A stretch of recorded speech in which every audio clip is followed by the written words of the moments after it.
waduhaye izi telefone yaradukoreye. Umukobwa ni icyuki.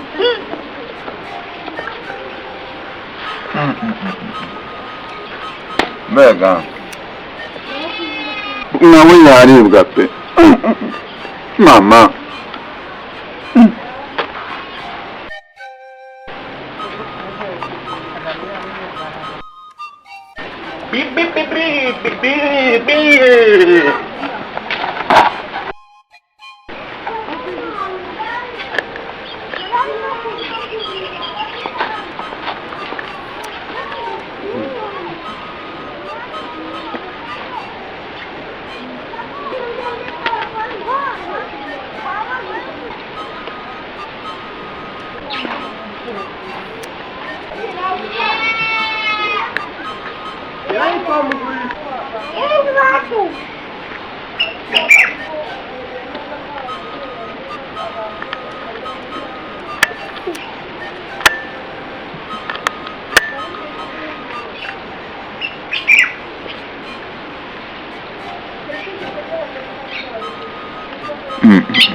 Nzaba nihaye pe.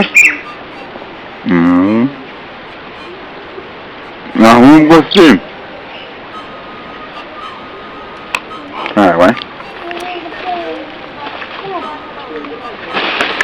ndasirimu rwose ngorwa na byinshi.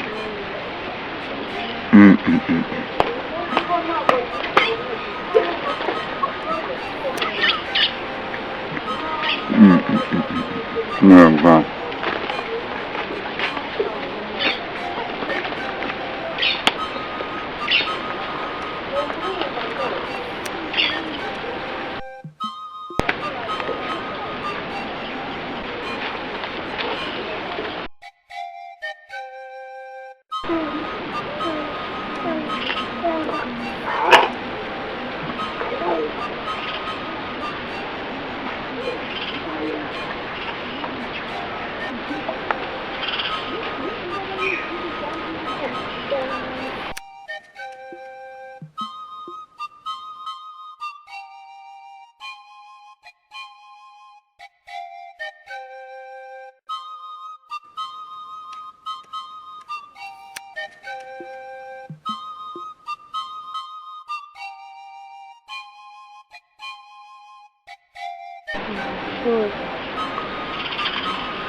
Anuta ko adid hako mana wewe ndetse mangubiri ikintu kimwe ngiye gusaba ndakora two turimo kurira muri toilette ndakwinye dutaho ikintu bita mabyi ntabura pe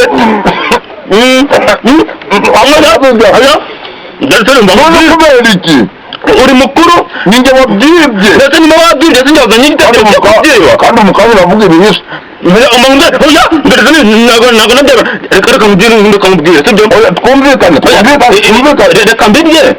kubirya itonde reka mbirye nangiza kubirya urabizi ko ufite kamayo kacitse ndaguhamaye yanjye ngo ni umupanga nanjye ntabwo mbyemera nzayigurira oya garetari nijye ubifite noneho nijye ubifite noneho muha turarwaniramo reka nanjye ntabwo byemera oya nacyo wikirya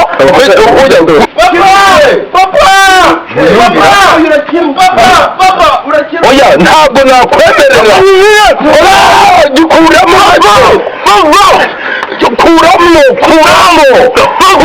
oya urakiruka urakiruka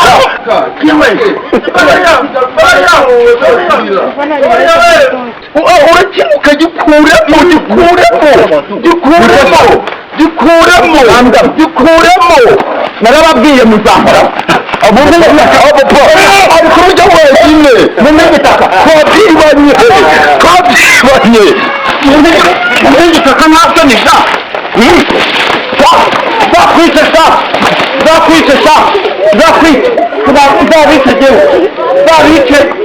biye turakuvuna ababyaye ngo turakuvuna kwanza ababyaye ngo munyite sha kaze ngwere biye kaze ngwere turakuvuna ngwereke sha turakuvuna